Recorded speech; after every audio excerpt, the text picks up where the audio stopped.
Thank you, Olivia. And again, welcome everyone. This is, I think, our third national audience webinar on vision services and health centers. So thank you all. And thank you all for all the work that you do every day for your communities and responding to all their needs, especially in these tough times. So thank you again for all the work that you're doing every day for your communities. So really quickly before we jump in, Nat wants to let you know that outside of today's webinar, vision and eye care are not the only topics. You can find a variety of topic areas with tailored materials for specifically for FQHC's operating environments at our Health Center Resource Clearinghouse. You can find that at healthcenterinfo.org. So the Health Center Resource Clearinghouse is made possible through a collaborative effort of 21 national training and technical assistance partners funded by HRSA, Health Resources Services Administration. And all 21 of us work very, very closely together to ensure that we're providing technical assistance best suited to the needs of you, our health centers. Today's webinar is a wonderful example of continuing that partnership between NAC and the Association of Clinicians for the Underserved, or ACU, coming together to provide this really, really important resource. So we hope that you're able to join us for our first two workshops, particularly the first one on Introduction to Comprehensive Vision Services and Health Centers, which covered the intersection of vision, chronic illness, and quality of life. All registrants should have received a follow-up email to both of those workshops with a link to the recording and other resources. And if not, you can easily visit that healthcenterinfo.org page and search Eyes on Access to locate both of the recordings and any materials for both of those webinars. So today's overview, we're going to do obviously some introductions, look at the review of the problem, a review of the opportunity. There'll be some health center provider staff panel discussions. There'll be some Q&A, probably interspersed between some of the segments, and majority of that will be near the end. So please feel free to submit your questions during the session. We'll try to get those answered throughout the session. Then we'll close with summary and closing remarks and just additional resources and references for you post the session. All right, so setting the context. Before we get started into the content, if we go to the next slide for me, Olivia. Before we get started into the content of today's session, I just want to, spend a couple minutes resetting the context to remind us of the impact and the power of the National Health Center program. Many thanks to everyone for your continued and or past health center service. You serve 28 million plus through 1,400 plus patients through 1,400 funded organizations, and that's through 13,000 service delivery sites. You can see from the slide that our patients span across the continuum, all of whom suffer from vision and eye health issues in their lifetime. We're also primarily serving patients in public programs, under and uninsured patients, special populations, and racial and ethnic minorities. Again, thank you for your service to our communities. So the community health center workforce has also expanded dramatically over the past decade, from 132,000 staff in 2010 to around about 255,000, or a little over that, staff in 2020, which has allowed them to increase the number of patients they serve by almost 50% during this time. Community health centers also experience around a 282% increase in vision services provided during this time. These service expansions have enabled community health centers to be full medical homes for their patients, and also to address those patients' health and well-being needs holistically. So despite demands of the pandemic, as well as the unprecedented rates of workforce attrition, community health centers personnel have still provided medical care to 25 million patients. That includes managing chronic conditions such as hypertension, diabetes, and depression, prenatal and postpartum services, as well as providing adults and children with prevention and wellness care.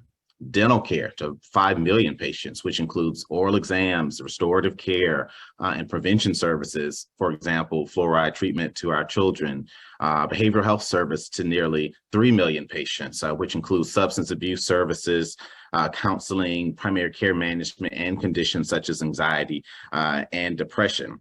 Pharmacy services, which includes prescription management and medication management, and then of course vision services to 500,000 patients. And lastly, enabling services to which includes like interpretation, case management, transportation, eligibility assistance, and many other services. Social determinants of health, for example. Enabling services touch well over 2 million patients. So lots of great work that health centers are doing every day. Health centers are possible because they're governed by the community. Health centers are required to have a 51% patient majority board of directors. It's a complex and very complicated job. So for any members of health center boards who are on today's call, thank you for your service. I'm one of them. You volunteer your time, your energy, you serve as a voice for your community, your neighbors, and your family. We thank you for all the responsibilities you take serving on the board of directors at our health centers. Health centers are also governed by volunteer. So we're also volunteer board members. Health center boards are required by law to include, again, I mentioned that 51% patient majority as an essential feature of our health center program. So there's federal, state, and local laws that we have to comply with. HRSA, as I mentioned earlier, really allows us to and provides us guidance through that compliance manual to ensure that we meet all of those responsibilities. Boards must also fulfill the roles of all nonprofit boards, and most of these effective boards focus on good governance. All right. Okay. So again, these health center boards are very critical when it comes to decisions about service, expansion of the health center, having support, the influence, certainly the advocacy of the health center board is what makes the difference in deciding to stand up a service like iEnvision Health in your health centers, or seeking collaborative partnerships to increase access to iEnvision services in your communities. So we hope that health center board members who are on today's call will bring back or take back what you learned to your boards to determine if the time is now to enhance or to implement vision services at your health centers.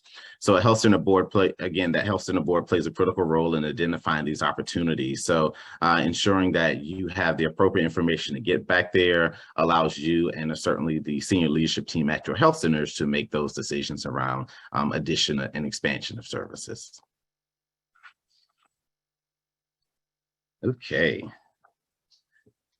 Resources for our boards. So we have several resources available via NAC. It's not an easy job, of course, that you have. So please check out our resources for you as you proceed with your important strategic planning and decision-making at your health centers. All right. So we're so pleased now, if you go to my next slide, we're so pleased to have the Association of Clinicians for Underserved with us today to talk a little about their resources that made available to our health centers and consider how to stand up or enhance their eye services. So I'm pleased to hand things over to my colleague, Luke Ertl. Luke.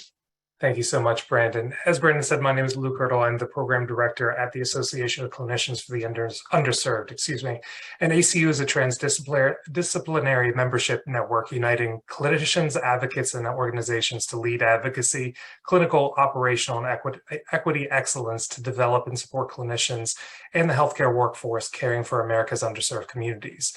We support thousands of clinicians and organizations each year with technical assistance, programs, advocacy, and more. And to talk a little bit about the work that we do around vision services and eye care, we started our work in this realm in 2017 with a grant from the Centene Foundation for Quality Healthcare to fund mobile vision units. And ACU collaborated with health centers around the country to fund some events where members of the community could receive comprehensive exams. Since then, our programming has expanded, where we are providing $25,000 grants, 5 of those per year. And we actually have an application process open right now that will run until December 31st, 2022, as you can see on the screen, and that will be there will be 5 grants available for $25,000 to help start up or expand vision services at health centers or lookalikes.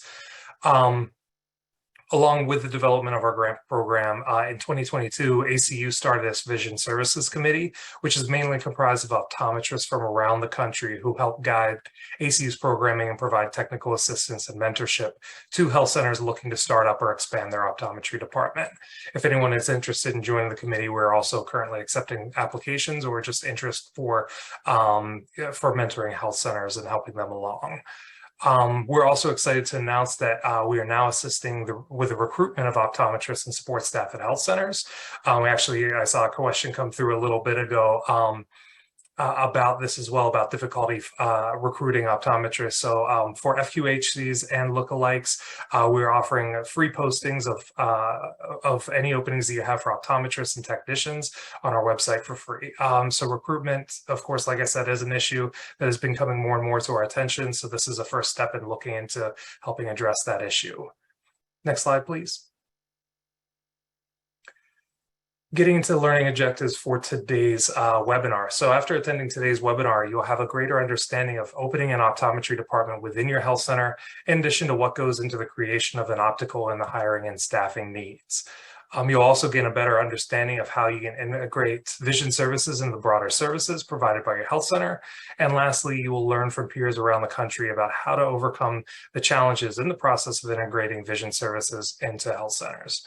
With that, I'll go ahead and turn things over to my colleague, Julie Grutzmacher, who is the Director of National Collaboration and Engagement and Prevent Blindness. Julie.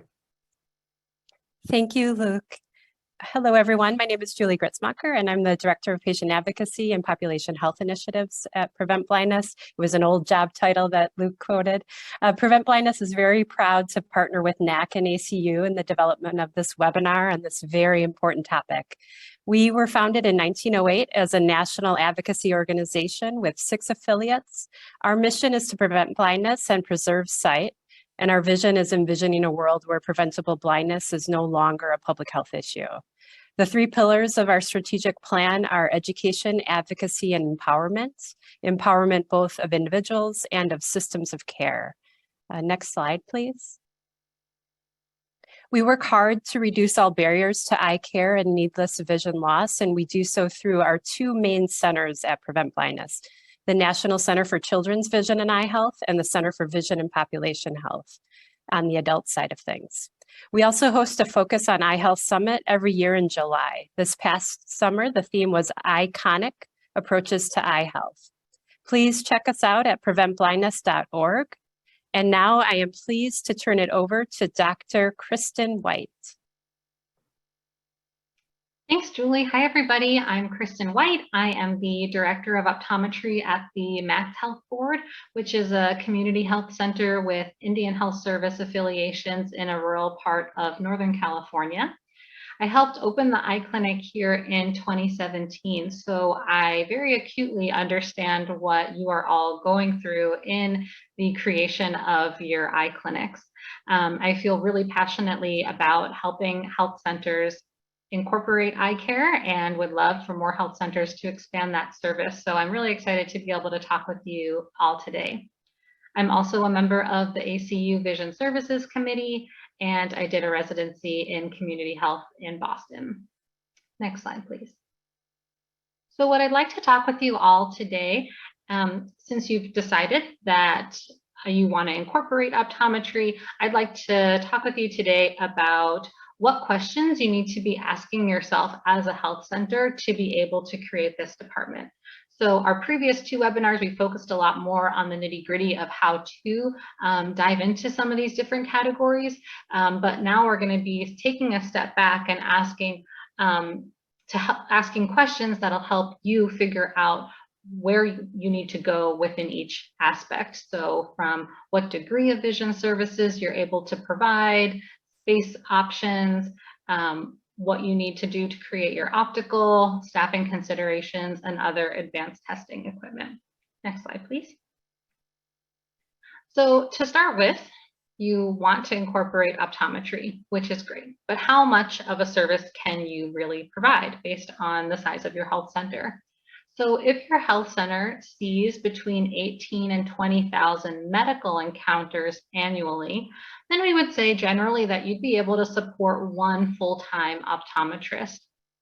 Now, if your health center is larger than that, then you can expect more optometrists, kind of based on this ratio of one optometrist to about 20,000 medical encounters annually.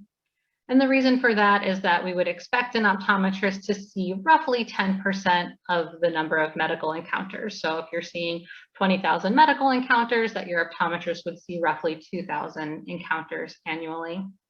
Now, that's not a super hard and fast number. So if your health center sees maybe 15 to 16,000 patients annually, you still may be able to support one full-time optometrist because your optometry department will bring in new patients to the health center, especially depending on your location. So for us, we're really rural. There's no other Medicaid eye care providers in our county. And so plenty of patients are brand new to our health center, just coming in for optometry services initially. And then of course, when we realize that they also haven't had any other sort of medical care in quite a while, we connect them to our primary care team that way as well. But if your health center is a lot smaller than this, maybe only 10,000 medical encounters, then you're probably not going to be able to support a full-time service.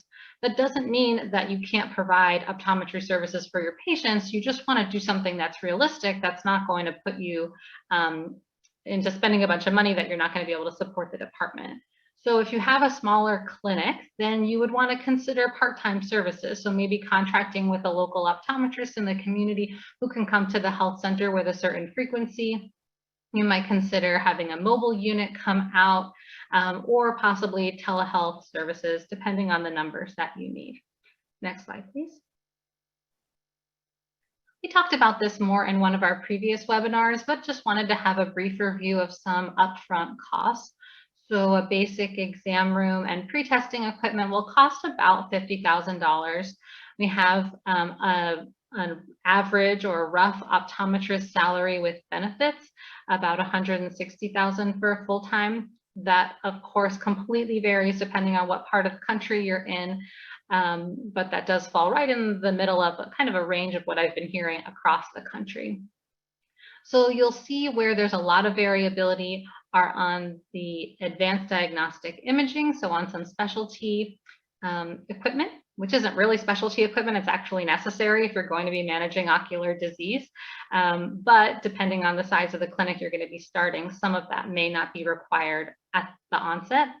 And the optical dispensary, that means where you're going to be selling your glasses. And you can see here that there's quite a range of how big or small you can make that depending on what options you have available to you. We'll jump into that a little bit more. Next slide, please. So when we're thinking about space, that's our first issue we need to tackle. Where am I going to put this department? So as a minimum, if you are maybe going to have part-time services or you just want to get started now and you only have one exam room in your medical clinic that you can start having an optometrist see patients in, then that's great. Start there. If you just have an exam room, keep in mind your optical is going to be quite limited. You're not going to have anywhere to really keep glasses. And your ability to manage ocular diseases is also going to be significantly limited. If you want to provide basic eye exams, glasses, prescriptions, you can certainly do that in one room. But I would really encourage you to plan in future renovations or leasing external space to allow that department to expand. Later on today, when you start to see from our panelists, the health centers that they're a part of, you're going to really see some expansive and beautiful clinics where they are providing comprehensive care to their patients at a very high level.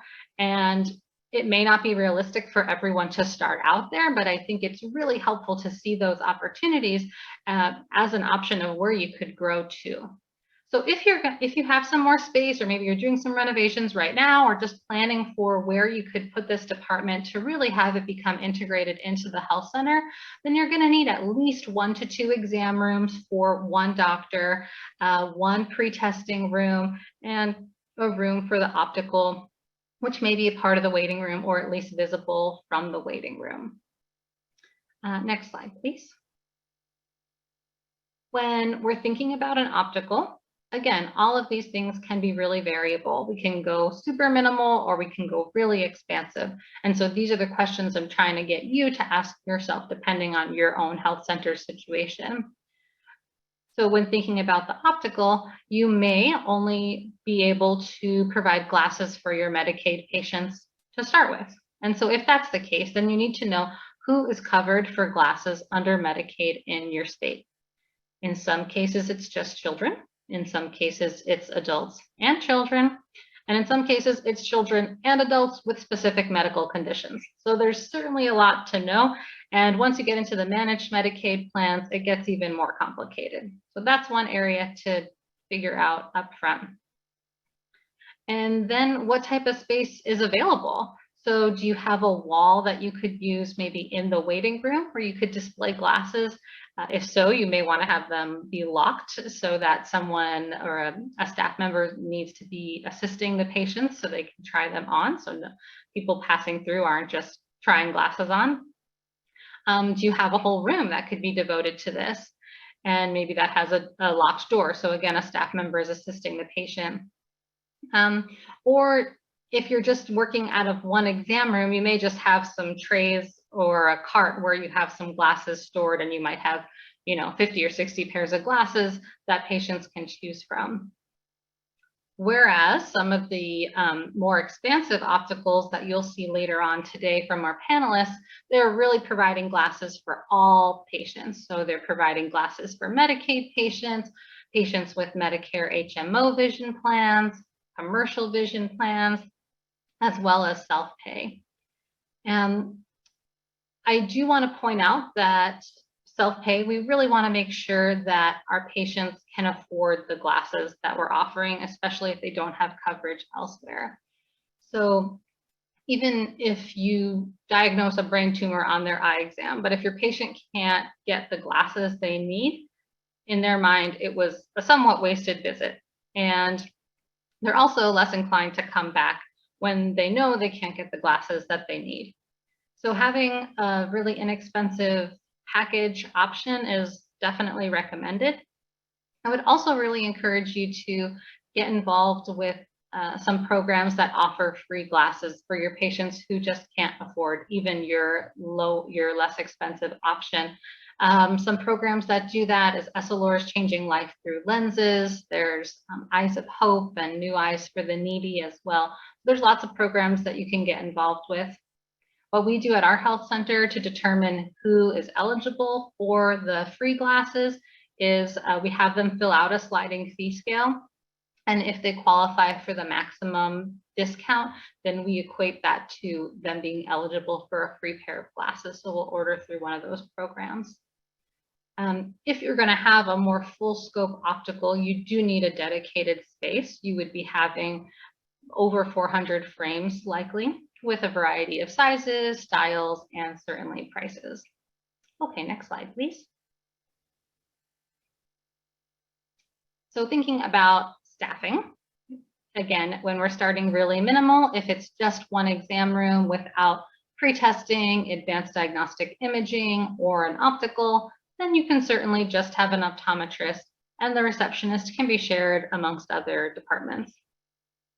But if you're going to be having a really integrated clinic, which of course is what I encourage all of you to do eventually, if you're going to have one optometrist, then at a bare minimum, you would need one receptionist and one technician. And certainly both of those staff members would need to be cross-trained to help in the optical. That's really a bare minimum though. And as soon as one person's out sick, you are really scrambling. But once the clinic is growing and getting closer to full capacity, you're absolutely going to need at the least a third staff member. And you'll see later on today from our panelists where these clinics have two of the three have multiple optometrists and therefore multiple receptionists, technicians, and optical staff as well. So all of those numbers are going to increase, but I wanted to provide you with some bare bones starting points. Okay, next slide, please. So when should you hire your optometrist? Well, I think as soon as possible, because as we're hearing all around, it's really hard to recruit right now, especially. But the other reason is that the optometrist who's going to be working there should be the one to determine what equipment is necessary, helping your team create the equipment list, setting the schedule, hiring staff, and establishing the clinic protocols. Also keep in mind that insurance credentialing can take 3 months or more in some cases. So that's another reason to start really early with that process. You know, sometimes I've heard of certain clinics where they may be consulting with a particular optometrist on what equipment is necessary, but that doctor isn't the one who's actually going to be working there. And so then by the time they actually hire their optometrist, now they have this equipment, but it may or may not be relevant depending on the initial doctor's training, if it wasn't actually as modern of equipment as should have been recommended. So you may save yourself a little bit of hassle in having the doctor who's going to be working with you be the one who's really helping you determine what equipment is necessary. On the topic of recruitment, I want to point out an opportunity. I had a conversation recently with the president of the New England College of Optometry, which is my alma mater. And as you likely all know, everyone finishing any sort of medical school has a lot of debt for the most part. And paying off that debt is a really big priority for new grads.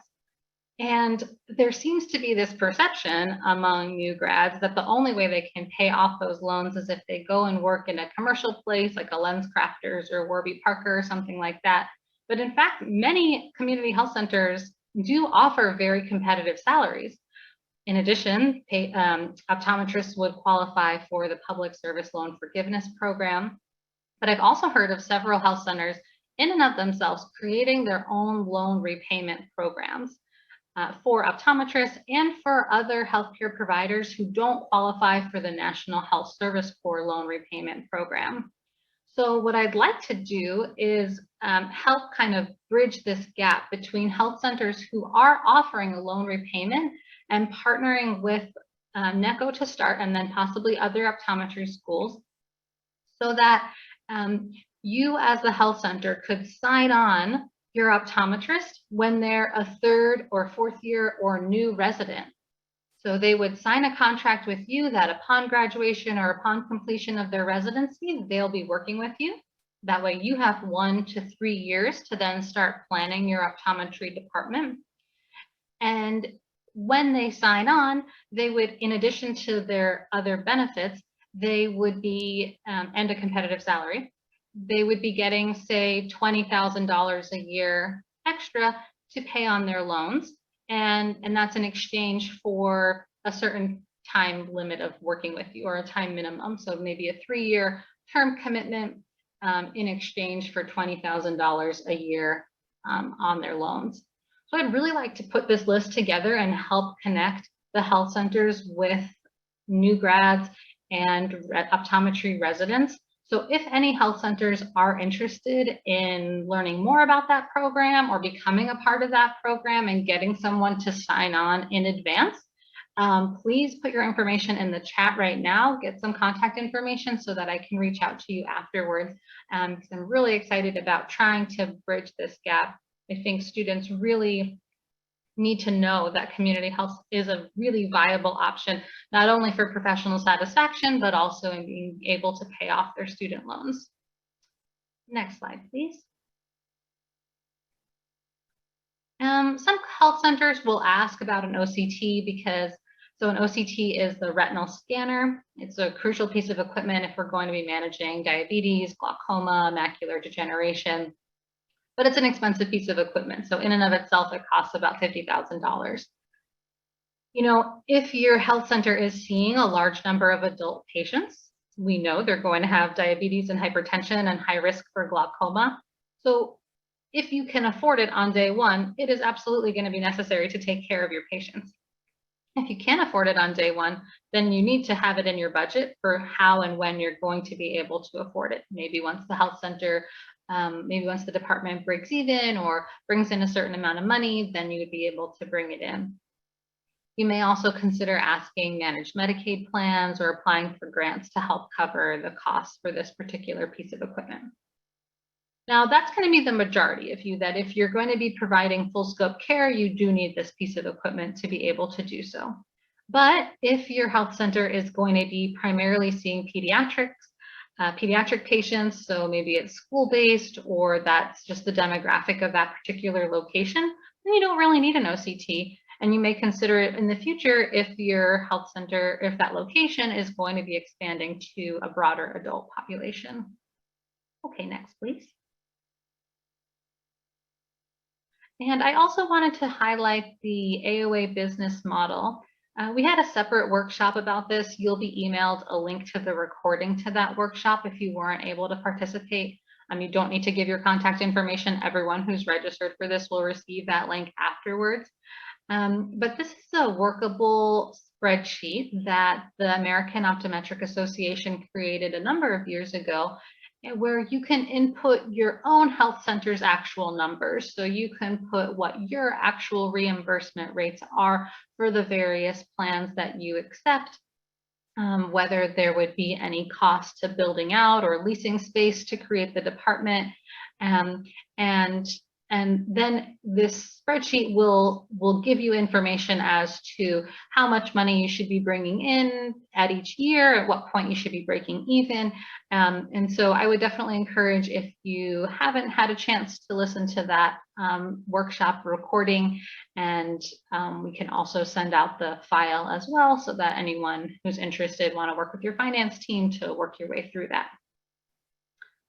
Okay, next, please. All right, I think we're ready for some questions. Dr. Sarma, are you going to join? Hi there, my name is Dr. Sarma. I work very closely with Dr. Kristen White. I'll be facilitating some of the Q&A. We've got some exciting questions coming in. One of the questions that has come up a couple times is if you wouldn't mind repeating some of those resources that you had for free glasses or affordable or subsidized glasses for the patients. Yeah, definitely. And I'll pop some of those in the Q&A too, so everyone can get some links. But one is Essilor's Changing Life Through Lenses program. They offer frame and lenses that they'll send you. Another is New Eyes for the Needy. I think another is called Eyes of Hope, but I will provide some information in the chat. Fantastic. And another question here is, what is the annualized growth rate for the patient base in optometry year by year? Yeah, so that AOA business model does a really nice job of breaking that down. So in your first year, you would expect the eye clinic to maybe be operating at about 70% capacity. So even though, if you're working on that 20,000 medical encounters and then expecting 2,000 optometry encounters for a full-time, full capacity clinic, you may expect about 70% of that in the first year, and then ideally 80% in the next year, 90% in the next year. So you're kind of working your way up in that regard. Fantastic. We'll take one more and then we'll answer the other questions through the Q&A chat. If you're looking at optometry, I'm getting a question here about discussing ophthalmology as well. Is there a need for this in an FQHC? Is the question. So I would definitely say that as far as your primary care, eye care goes, those providers are going to be optometrists. So those are going to be the ones managing the majority of your ocular disease and seeing these patients on a regular basis. Certain states will may have limitations to what can be done by an optometrist in terms of prescribing certain medications. And so I know a lot of those states do bring in some ophthalmologists to consult maybe on a monthly basis or so. And other instances, even regardless of prescribing, they may bring ophthalmologists in on a consulting basis, usually once a week or once a month, to provide services for patients who are unable to travel. But I would say ophthalmology is going to be more consulting, whether that's done in-house, especially in a really busy clinic to help facilitate patients who do have trouble getting elsewhere, versus the optometrist providing the day-to-day primary care. Wonderful, thank you. I think we're going to head over to the next slide. Well, that's me. I'm a public health optometrist based in the Boston area. I'm at Fenway Health and Manatt Community Health Center. And I also graduated from the New England College of Optometry and completed a residency in community health optometry. Next slide. I'll be moderating the panel discussion. Up first, we'd love for you to hear from Julie Lay. Dr. Lay is the Chief of Specialty Services and Eye Care at Lowell Community Health Center in Lowell, Massachusetts, and she'll be sharing her story here. Thank you, Dr. Sarma. So welcome and good afternoon. I just wanted to share a little bit of me. I am originally from Michigan, so had an opportunity to study at Southern California College of Optometry. And after practice, I was moved to New Hampshire to work in private practice. And I opened up my own private optometry practice, which helped me get the experience I needed in terms of helping Lowell Community Health Center and their needs that they had for expanding services. So just a little bit about what Lowell is like. Lowell, Massachusetts is a gateway city, and we have a multicultural, diverse population of patients.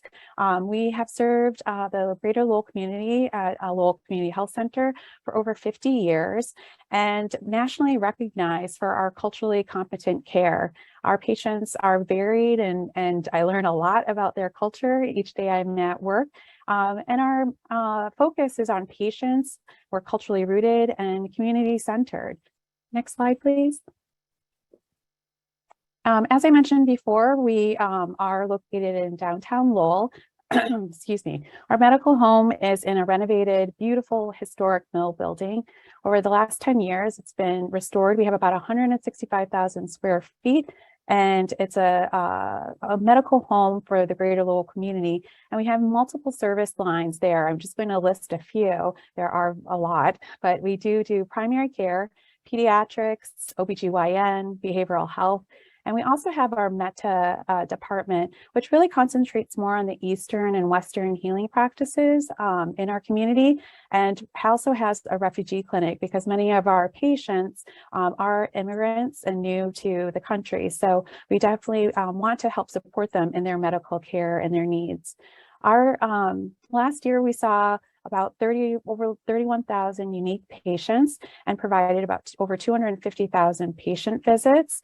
In that time frame, we saw about 5% in the eye care center, and 66% of our patients fall at or below 100% of the federal poverty level, and 71% of those patients are covered by Medicaid.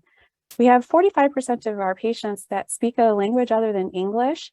We're very fortunate that we have included in our services community health workers as well as medical interpreters. Our top 3 languages spoken at the health center are Spanish, Portuguese, and Khmer, which is the language of Cambodia. We also include specialty services with dental and eye care. In addition, we have 2 school-based health centers located in Lowell, Massachusetts. We have one at Stucklosha Middle School, and the other is located at Lowell High School. Next slide, please. So as Kristen was mentioning earlier, it's extremely important to have consultative help when you're opening up an eye care center. We opened the Nikki Tsongas Eye Care Center at Lowell in March 2018. And we did so through a HRSA grant that allowed us to expand not only primary care services, but also to expand and include eye care and dental services as well.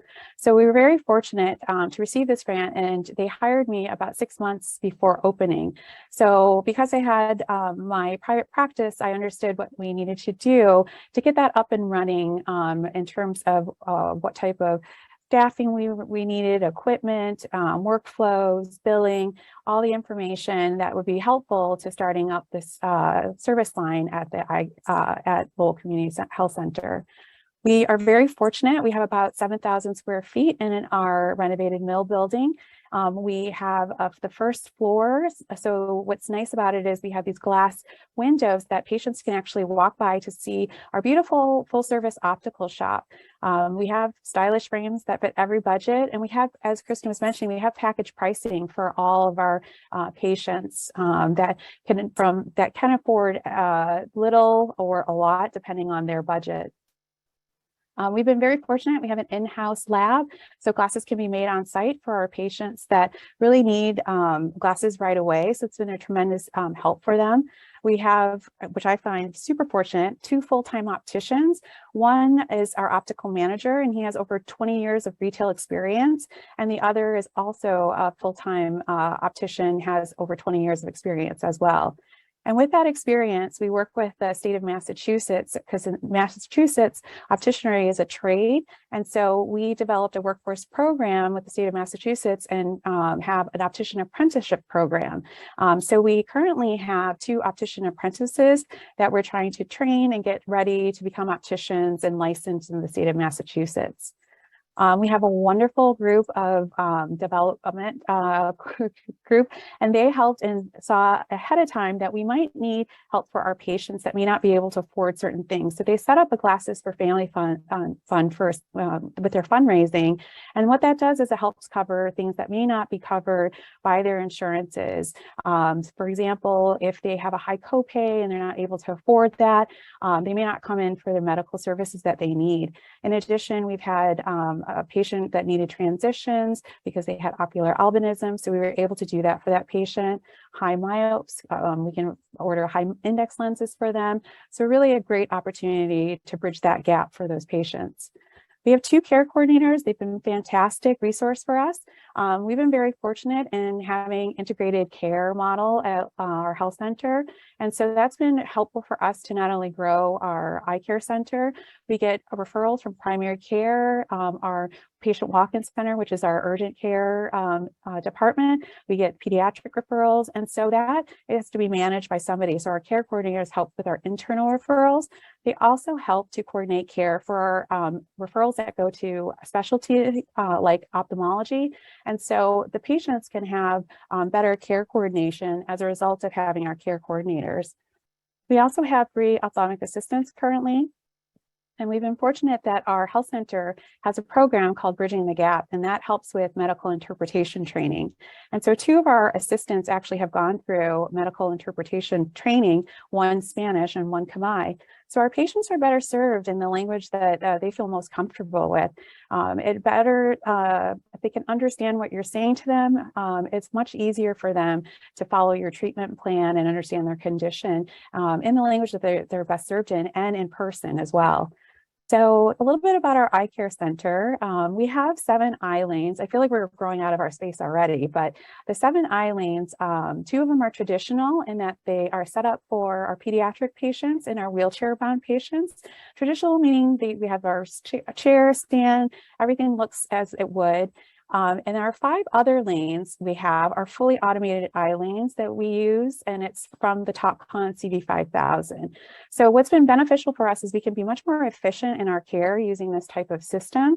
In addition to that, we'll be integrating with Epic, and we're running Epic in 2022. And so our devices will be able to be inputted into Epic. So that would be a great time saver, less transcription errors from our assistants and providers. So really looking forward to being much more efficient. As Kristen mentioned earlier, we have 2 separate rooms that contain specialized equipment. We have TopCon Maestro. It's been probably the most utilized equipment in our health center. The Maestro has not only OCT, it takes retinal images, as well as anterior segment photos and images, as well as pekimetry. So that's a great option for our patients when we're managing disease. We also have a corneal analyzer and an Octopus visual field and pre-testing equipment as well. Through a grant, we were able to purchase 2 portable retina cameras, which we'll be utilizing for our diabetic retinal screenings in primary care. And in addition to that, taking it to our school-based health center. We have 3 full-time optometrists currently working and a 4th one starting in January.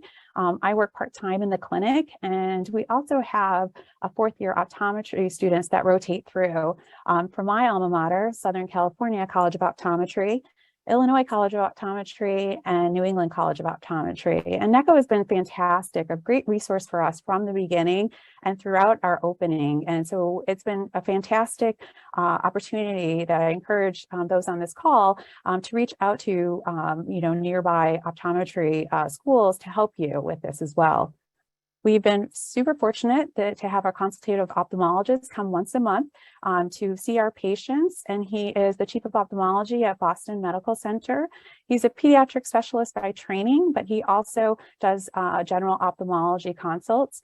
For our patients with the social determinants of health, being transportation is a big issue, they have to travel over an hour to get to Boston Medical Center. But because their insurance is such that they're underinsured, that's the only area or local area facility that would accept their insurance. And so as a result, we've been able to coordinate care much more effectively, having him come on site, especially for those in need and care. And they also have language services too. Next slide, please. So this is a great thing one of my doctors, Dr. Hillary Hamer, did was conduct a retrospective study after our 1st year of opening the eye care center. And so what was interesting is we found that 1 in 5 patients had never had an eye exam. So we had to spend much more time to explain what we're doing to them and understanding what their conditions are as they were worried and nervous. 10% of our patients also were diabetics and never had an eye exam either. We found that 33% of our Lowell Community Health Center pediatric patients were not quite the number we saw in the eye care center. We only saw about 21% of pediatric patients, and we found that the top 5 diagnoses included amblyopia. So we really wanted to strategically plan our focus on those particular groups, diabetics, as well as our pediatric patients. Next slide, please. So what we did is we were looking for funding and trying to figure out a way to improve the access to that pediatric population. And we're fortunate that we have 2 school-based health centers already established in Lowell High School. And so we decided that we would just start there first. And we were able to do that, as Luke had mentioned earlier, through a $25,000 grant that we received from the Association of Clinicians for the Underserved. And with that money, we were able to buy equipment and utilize a flexible space in our school-based health center that was being used primarily just for other students and other disciplines in the school-based health center. But we decided that that would be the best use of space there and that they could still use that space for other things when we weren't there.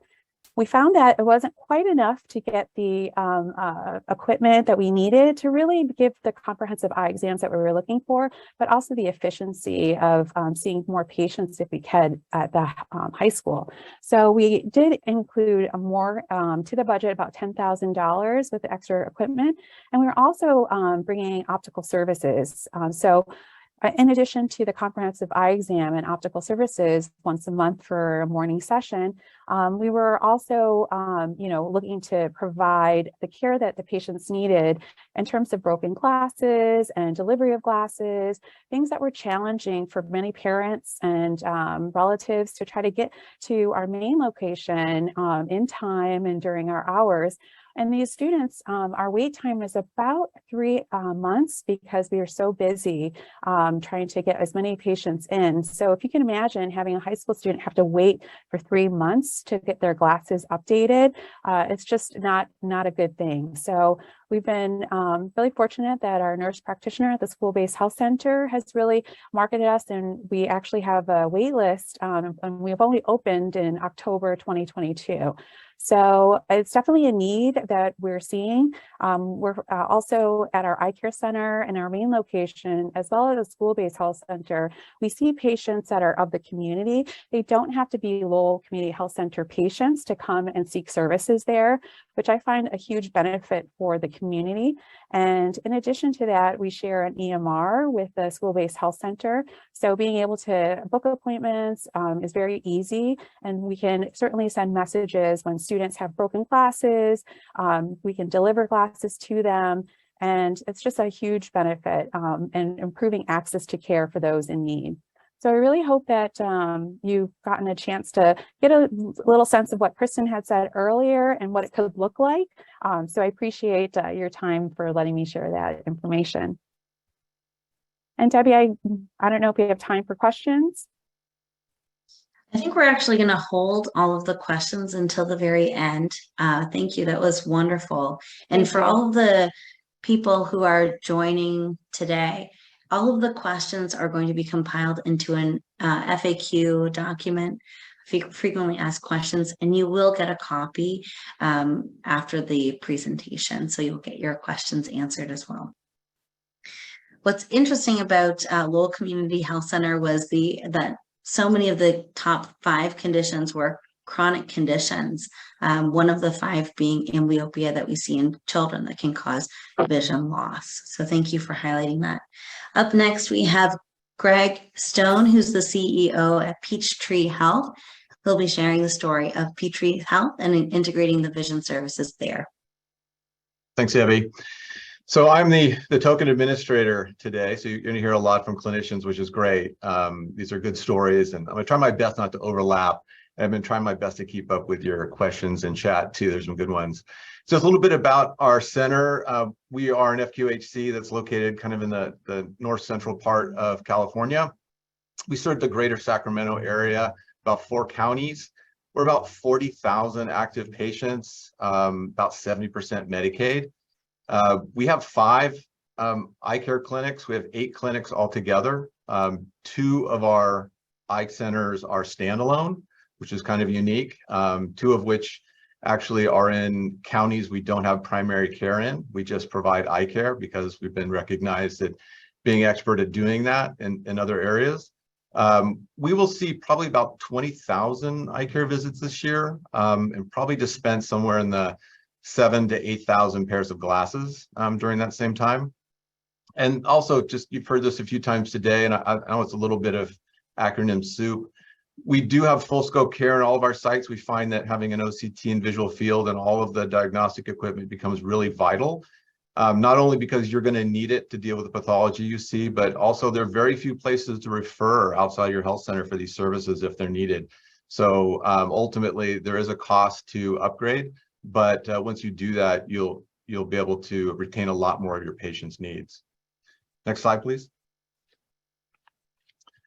So I want to talk about integrating. There's been a lot of questions kind of about that in the chat. And I can tell you that eye care is one of those programs that patients don't naturally gravitate towards. If they feel like they have decent vision, they're not seeking eye care. It's something that you need to push them into. We're trying to save their vision. We're trying to deal with comorbidities of their other diseases. So you need to add this service to your panel of care, right? For your diabetics, your hypertensives, your high cholesterol patients, these patients who have comorbidities with eye care, you need to make it part of their care, and your providers ideally need to promote that, right? And that really does drive the volume. Naturally, everybody will equate eye care with glasses. If they think they can see, or they have cheaters they got at the drugstore, then they won't come in unless the doctor tells them it's vital. The other is that I think you'll be surprised at how many people, even in your health center, don't understand what eye care is. It's complicated, right? It has a very big group of new pieces of equipment that are unusual in your health center. Many of your staff probably never had an eye exam. I would say that one of the best things we did early on was get everybody in the clinic to get a free eye exam. So we brought all of our staff in, all of our providers, sit down and go through the pre-testing, look at all the equipment, discuss what it does, go just touch and feel and do it so that they can see like, oh, it was just that simple and it didn't hurt. People have an issue with potentially having their eyes touched or anything like that, then this sort of gets over that hump, because you want everybody to promote this in your health center. And to get everybody the experience of it does tip that over a bit. The other thing that really can help is if you can make your optical dispensary visual to your patients, right? So this is an example of one of our clinics we built right as you walk in the door, kind of a big, glass Apple store sort of thing. People walk by and say, oh, can I get my glasses here? Otherwise, if it's behind a door, that they won't know to ask for it, and we may not recommend it. This has really been a good thing for people to start browsing while they're waiting and start up a conversation. It typically turns into a visit. And finally, that old mantra of until you start measuring it, it doesn't happen is true with eye care too. So don't make it a weird specialty that's on the side of your program. You have quality metrics you're monitoring, add this to it. Make this part of something you're always measuring, make it something you're always promoting to your team. Make sure everybody knows if their patients are being completely served. That really does help drive the volume. Next slide. So a lot of chat was going on with how to find ODs, right? So that's true with every clinician right now. But finding your first optometrist is difficult, right? So clearly the first thing I think that we get a lot of traction with is optometry schools. And I know some of you have tried that and struggled. I would recommend that you think about states perhaps pretty far from you, because it is a job that people will actually travel for, or you don't know if people want to come back to the state they grew up in. So widely advertising in OD schools across the country is pretty inexpensive, and you never know when you're going to get a hit. The other is that a lot of these folks, when they're coming out of school, they can't afford to open their own practice. So they end up working for a big box somewhere, right? A LensCrafters, a Walmart or Stanton, and that's your main competitor. Now, recently they've increased some of their salaries, so you might feel a little salary pressure locally, but I would tell you that this is your first optometrist, they're probably working somewhere else right now, right? And they're not looking for a job. So somehow you're going to have to get their attention and let them know that there is a greener field outside of fitting glasses on people at LensCrafters. So poaching people from these actually is a win-win. They want something more robust. They want to make more money. They want to run their own practice, but they can't afford it. You might be able to offer that. And the other is a loan repayment. Other people have talked about this. We have adopted a process by which we have created our own loan repayment program, and not to go into too much detail about it, but basically creating it as a multi-year forgivable loan, right? So it's not just here's some money. It is something that pays out over time and is forgiven over time, so that it's a little sticky now for that provider to leave you, because if you're paying the same as the other providers in your area, then maybe just the fact that you're going to take care of the loan repayment is going to tip them over to go to you. So we have done a few other things I think is maybe a little unusual and maybe tough for your first practice, but we've purchased a few private ODs that retired. So especially after COVID, there are some ODs that struggle to come back to life and might want to retire, and they do see some Medicaid. And we've purchased those practices, taken on their patients, and opened that into an FQHC. It's been very productive. Their staff is already there. They have a volume, they have equipment, they have stuff on the walls. It's ready to go. You might also think about, instead of a one full-time FTE provider, is maybe getting a few experienced providers to help tag team that, right? If you can get a day or two a week out of some people, then that might really work. Even for some of these folks that are maybe feeling underworked at LensCrafters, to be able to take a day or two with you might really help you. And the other is I've seen a lot of optician questions in there. Opticians, in most cases, that's a certificated license position. States deal with that, I think, a little differently at times, but you might be able to get that as a branch of an existing group in your town already. Somebody that wants to expand, sell glasses in your clinic, they might be able to expand over and help support that at little to no cost for you. We've had some good experience with that in local communities where small opticians want the extra volume. And then, lastly, the other side of the recruitment chain is paying people to go recruit for you. And sometimes when we have difficult recruitments, and OD can be that way, I offer a pretty significant referral bonus to my staff and even local ODs if that results in a signed contract. So oftentimes that word of mouth isn't so-and-so's daughter an OD somewhere? Isn't so-and-so wanting to work extra hours? And those sort of word of mouth things, if they know they're going to get a few bucks, gets you some traction. So don't be afraid to do a one-time signing bonus to get that first OD. And the last thing I'd say about this is I think it's difficult for a new grad OD to come out into a new practice. They might feel a little bit unsupported, right? So that's a little bit of a barrier. I would have your medical directorship involved in that recruitment and conversation early on, so they know that there is a medical backdrop between them and their new practice. They're going to have questions, they're going to have concerns, but this is a medical service, and if they know they have a doctor behind them, that oftentimes gives them a lot more comfort. Next slide. So on the business side, you've heard this already today too. Every state covers eye care differently, so you need to spend your time really figuring that out, because sometimes it's not really evident.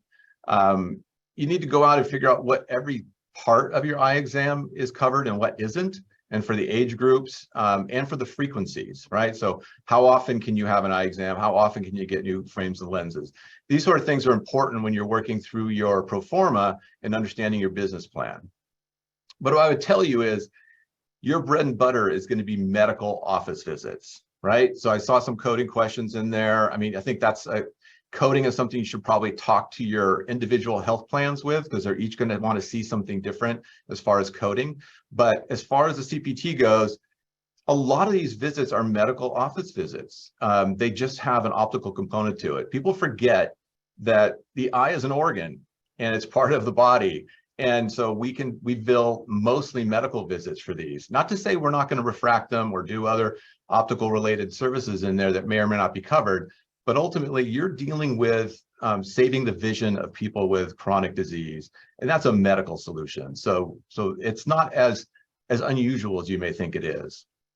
And then I think really I can't overestimate the impact that bringing eye care is to your clinic, because people will come through your doors for the first time, perhaps for all medical care, looking for eye care for some reason, and now they find a new medical home, and it has been a door for us in a lot of places. So I would say adding that is going to be something that you can bank on happening, but difficult to predict. And then lastly, for you administrators, adding this to your PPS rate is important, right? So optometry is a triggering event in most cases to go out and get a new PPS rate. So don't skip that. Might have to time when you start your year and how you do that tracking, but all those expenses that you put into this system could be recouped in a higher PPS rate. Don't skip over that. Next slide. Just a few tips, things that I've learned that I find are useful for those starting out. One is that really you're gonna see a lot of people with corrective vision needs, and that's great. That's a real life-changing event.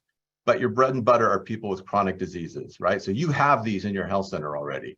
Probably half your patients have any one of these things that are going to have an issue with eye care. So make sure they're getting their visits, and they typically will see more than one visit a year.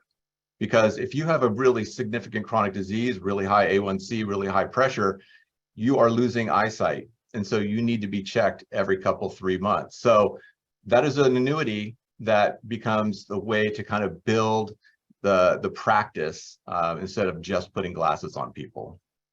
We've heard this a little bit today too. It takes a surprising number of patients to actually keep a busy clinic. One, because you only see them periodically, but the biggest issue is that most people just don't feel they need it. And you'll need it's like dental, right? Any of you run a dental program and you think like everybody has teeth. Look at all these patients I have. We're gonna print money. It doesn't work that way, right? They only come in when it's really bad. That's kind of true with eye care. Unless you make it part of your whole person care plan, it's not going to grow.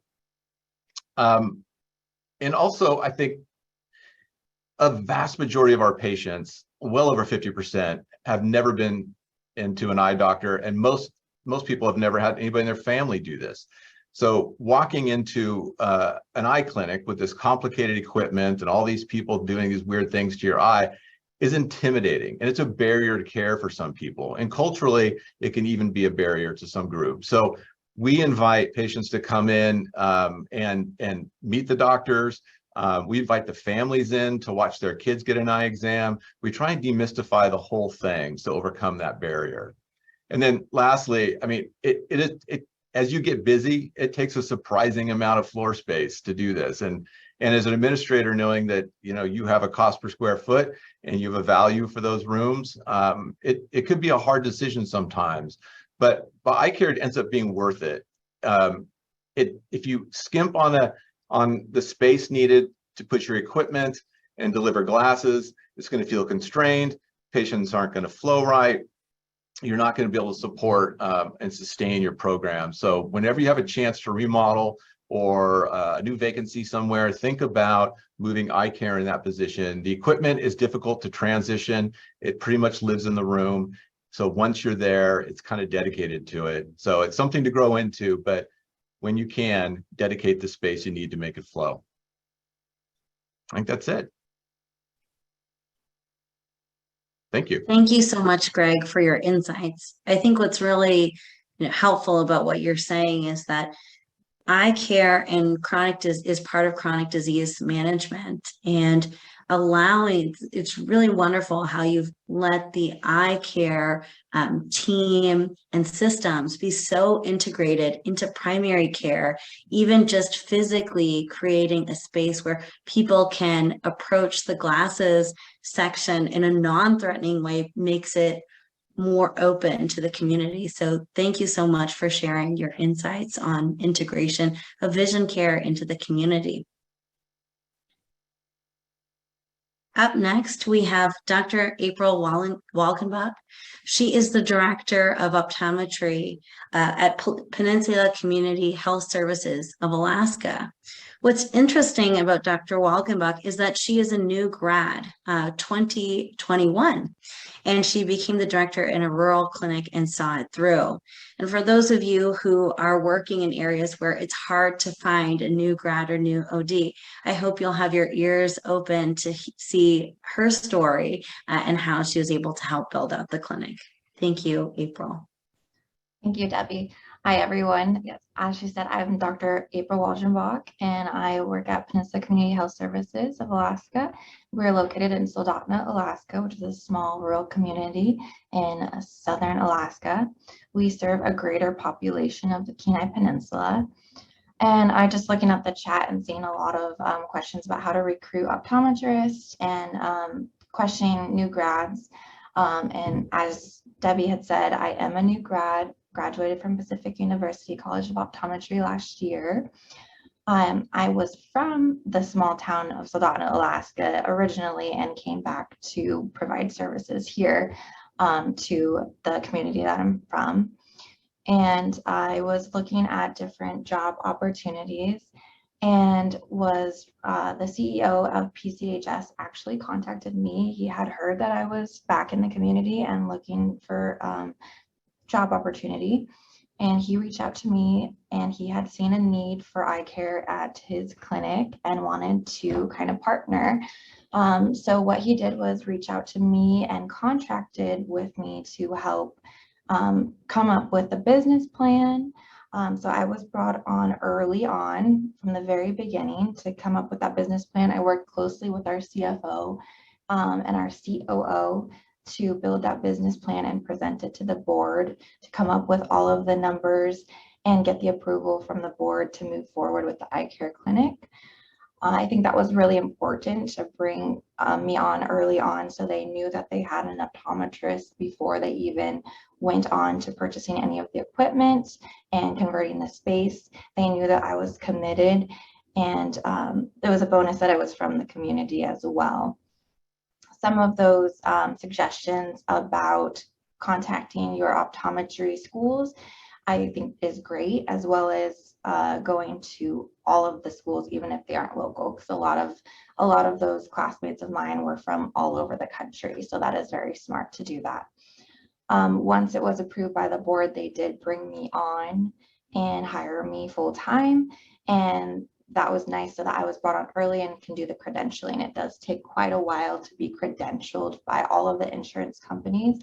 And during that time of just finalizing, working with different vendors, bringing on glasses, purchasing equipment, getting quotes on equipment, all of those logistics I was doing behind the scenes. Being a new grad, it is challenging, and it is something that I was nerve-wracking, but I did have a lot of close friends and colleagues that I could turn to. One being Kristen, who you guys heard from today. She was a huge help to me, and I reached out to her and she provided a lot of guidance. So don't be scared to reach out to other FQHCs and get help from them. We can go to the next slide. And I just wanted to show our clinic layout. So we just opened in May of 2022. We have already expanded. We did start with one exam room, but just saw early on the need for another exam room to have a better flow and to see more patients. So just try to be aware that you will probably be expanding. So opening up your clinic in a space that you have that possibility of expanding, or moving things around, shuffling. We have so 2 exam rooms now, a pre-testing room. We do have an OCT. As discussed earlier, we have a full optical dispensary. And with that being said, we were really lucky to bring on a optician who had years of experience, which was huge, especially being a new grad. To have someone with that experience to help me on that side of things was just amazing. We do have 1 technician, and we have the optical space and an office. And we can go to the next slide. So some of the equipment in the pre-testing room, as discussed earlier, we did find the need to get an OCT. We do see a ton of diabetics here. So having that OCT, I just don't think I could do the job I'm doing without that. Also having a visual field analyzer, and the exam room, making sure it's ADA accessible, having the exam chair that slides back so you can bring in a wheelchair is very important. And some of the things that you need to think about with your space, which was huge for us, is that you will need sinks in the exam room, and potentially the pre-testing room. If you're going to do contacts, you will want another sink in there as well. So plumbing was one thing that we didn't initially think about, but we had to kind of make some changes to make the plumbing work. And we can go to the next slide. Some of our biggest challenges, just being a new clinic, getting the word out to the community, letting them know that we are here and we now provide eye care. That has been huge, a huge challenge that we're working through, and I will actually share in the next slide some of the things we did for that. Another big challenge is billing. A lot of the FQHCs I know have their own billing department, but optometry is kind of its own world. So making sure you get your billers some training, or bringing on someone who has billed optometry in the past, just to know the differences between billing medical, optometry, and routine vision. And then integrating with the current health center, I think it's important to do things to, you could have luncheons with your primary care providers to discuss the importance of eye care and the new services that you're going to offer, so you can get those internal referrals. And just as Greg was saying, they provided free exams, things like that would be a great idea to get your staff comfortable with your optometry. Experienced staff members, so finding an optician that has experience is huge. It is possible to train and hire a technician that doesn't have much experience, or I heard someone in the chat saying, can a medical assistant be trained? And that is very possible. It's great if they have experience with pre-testing, but they can also be trained as well. And then another big challenge is the space. Next slide. And then some of the marketing, we realized that we weren't on Google early on. So Google is huge. So just make sure that you pop up in a Google search, not just your health center, but as eye care or optometry services is huge. We did a radio ad. Being a small community, we've had so many patients tell us that they heard about us from the radio. So that was actually a really big success. Getting on Facebook, social media. One of the biggest things was internal marketing. So making your clients who are already your patients in the rest of the health center aware that you do have eye care services. A lot of our patients still to this day don't know that we're here, and we've found that setting up booths by the front desk with placard cards to show we now provide eye care services has been huge. So just marketing within your own health center and sending out things like flyers in the mail to those patients. And that's about it. Thank you. Thank you, Dr. Walgenbach. It's really interesting to hear you talk about your journey as a new grad. And, one thing that might stand out to others on this webinar as well is that you had a support, that it wasn't just you alone, but certainly having a health center that was willing to support you as you build out, a business plan that you don't necessarily learn in optometry school, but you had kind of champions behind you, CEO, CFO, and other mentors like Dr. White, who was able to connect with you and help you along the way, has been really important in supporting a new grad. So certainly it can be done with a new grad, fresh out of school and directorship, but that support system is helpful as well. And another thing that you mentioned that I thought was interesting is that you couldn't possibly, do the care that you do without an OCT. And for many clinics that are operating in locations without other eye care or support services, if you're the only OCT in a 2-hour, if you're the only eye clinic within a 2 or 3 hour radius of anyone else, you do need that OCT, especially in more rural locations, to manage the inevitable chronic disease that's out there. So thank you so much for sharing your story. Thank you. So now we're going to go into the Q&A portion of the webinar. Dr. White. Hello there. All right. Hi. Welcome back. That was fun, wasn't it? Everyone did great. Yeah, I love learning what other health centers are up to. So let's answer a couple of questions that we have coming through the chat. I know some people were asking a little bit more about the square footage. What is kind of the base square footage that you're looking at for an eye clinic? Would you mind reviewing that? I actually wanted to bring Greg in on that one. I didn't answer that one intentionally. I thought you might have a better idea of numbers on that. Yeah, I mean, it's one of those super variable things. So if you think about your normal health center, you're going into a space you already have, right? So you're thinking exam rooms. And you're going to have one exam room dedicated to the OD. You'll probably have another exam room that's dedicated to maybe a pre-testing and maybe OCT kind of testing. And these are instruments that are fairly small. They involve someone sitting on either side of it, but you can often fit them sometimes in spaces you may not think about. Don't necessarily have to be an exam room. We've taken over, maybe a supply room or a call center room or some other thing that was non-clinical to put some of these services in. But really, if you think about a 3 exam room model to start out, you can probably get away with that. Now, the optical part is going to depend on kind of how much you want to get into glasses, how quickly.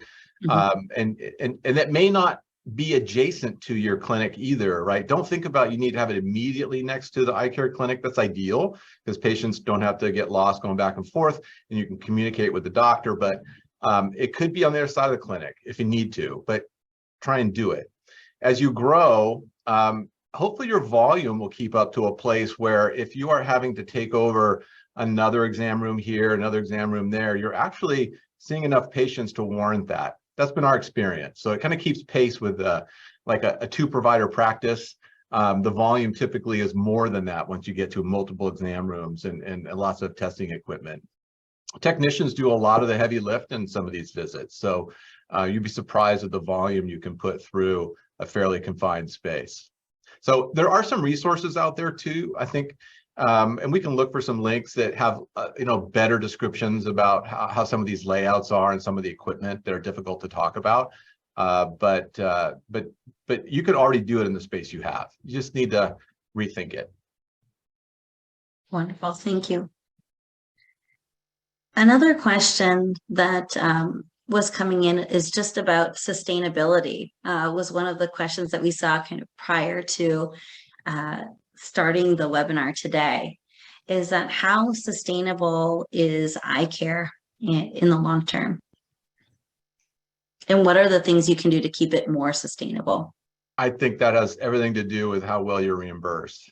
I mean, that's really the baseline, right? So every state's going to be different, and your reimbursement's going to be different depending on your payer mix. Many people on this call, and I've talked to several health centers that have very high uninsured and sliding fee patients. That's a tough business, especially if you're not well reimbursed in your PPS. But what I would say to this is, generally, if you are being reimbursed in Medicaid for your general eye visits, this is a little higher volume than you might be doing now in traditional medicine, right? So don't be afraid to be thinking the future of, I'm going to be seeing more than 20 patients a day with one doctor. You're going to need to have that sort of volume to help cost shift some of this.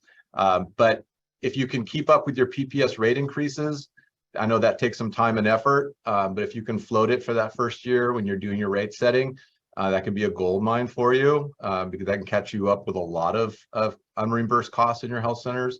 But if you can make it work on PPS with a normal nurse practitioner or any other service line, you're easily going to cover it with eye care. So I wouldn't be too concerned about that. The upfront costs are significant, but so are exam rooms and things too. It all costs. But it'll pay for itself, and it all depends on how well you get reimbursed and what your payer mix is. And I think to add to that too is, just really making sure that from the beginning, optometry is a service that is integrated, and that the primary care providers are really encouraging their patients or referring their patients or getting their patients scheduled to come in to see optometry. And then just to reiterate one other thing that Greg had said during his portion of the talk was that, a lot of these patients do need to be seen multiple times a year to manage their chronic ocular diseases like glaucoma and macular degeneration and diabetic retinopathy. So it's not that you're just seeing some of these patients once every 2 years for their Medicaid covered eye exam. Oftentimes they're being seen multiple times a year. Just like they are for their diabetes, right? Yeah. You're not just seeing them once a year. If you're struggling with their A1C and their diabetic control or their heart disease, you're seeing them 3 or 4 times a year, and that's good care. And it's the same with eye care. Mm-hmm. Thank you. Dr. Lay, I saw you kind of hop on there. I Is was there just something you going wanted to to add? say the same thing about diabetics.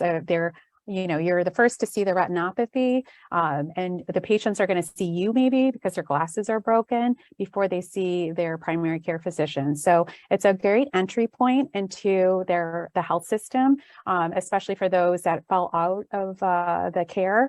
So I would 100% agree with Greg, and also with the medical visits. It's helpful to have the best rate possible in that to help you sustain an eye clinic. Wonderful. So we are just wrapping up the Q&A section. You will get a copy of the Q&A questions all sent to you for your reference, and that will be sent at a later date. If you have any other additional questions, feel free to add them now and we'll get to them as well.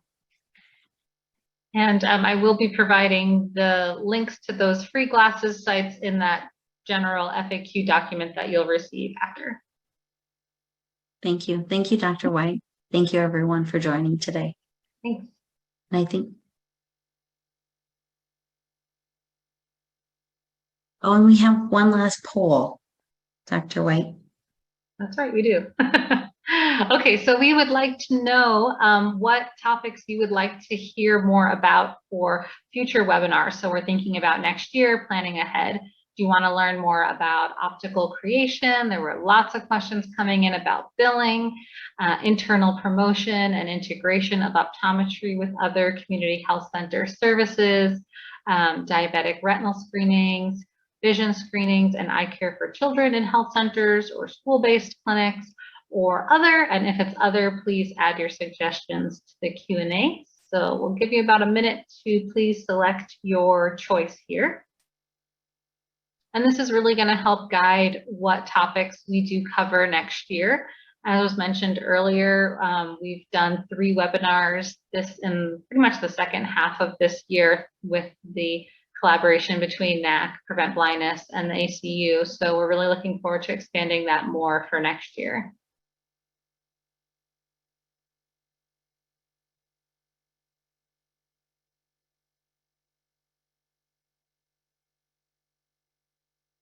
Okay, so yeah, it looks like there's a big need for learning more about how we bill, which makes a lot of sense. It is complicated if you're not used to it. Looks like vision screening and eye care for children is a close for our second, second highest. So thank you, everyone.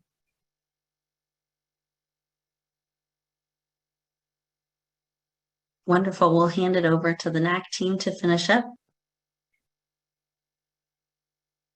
Great. Thank you, Dr. Sarma and Dr. White. So hello again, everyone. So just a couple next steps, reminders for everyone. So as we've said before, we will be sharing the slides as well as some additional resources and handouts with you all.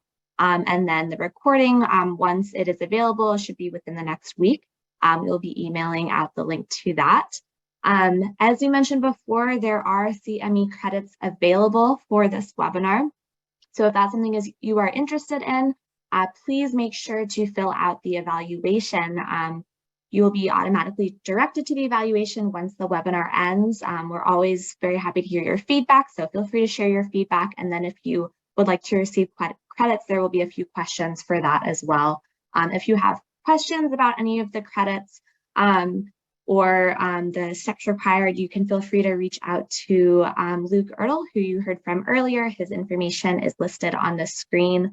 And then you can expect to receive your certificates within 2 to 3 weeks. So I am going to hand things over to my colleague, Brandon Jones, who will wrap things up for us. Thank you. All right. Thank you, Olivia. And thank you again to all of our amazing presenters who all happen to be minus one, Greg, an administrator. Everyone else is some really amazing optical, and I'm gonna say them wrong, optical ophthalmologists, but vision care service providers at our health centers. I just think it's really amazing that we have so many in one space. So thank you again for some really, really great resources. And as a quick reminder, look for the slide deck, look for a recording link, as well as some additional resources that were shared during the webinar. We'll get those out to you post webinar. In particular, the FAQ document, we have well over 40 plus questions. Many of them have been answered, so you can access those here, but we'll have all of those questions tabulated into one FAQ document with some additional links as well from some of the providers. So you'll get that about a week from today. Give us time to get all those questions answered into the document and reformat it, and we'll get that to you in about a week. So look for that as well in a mass email to our attendees. All right, thank you all for spending an hour and a half with us this afternoon. Hope you enjoyed the resources we provided, and we look forward to seeing you again. Thank you.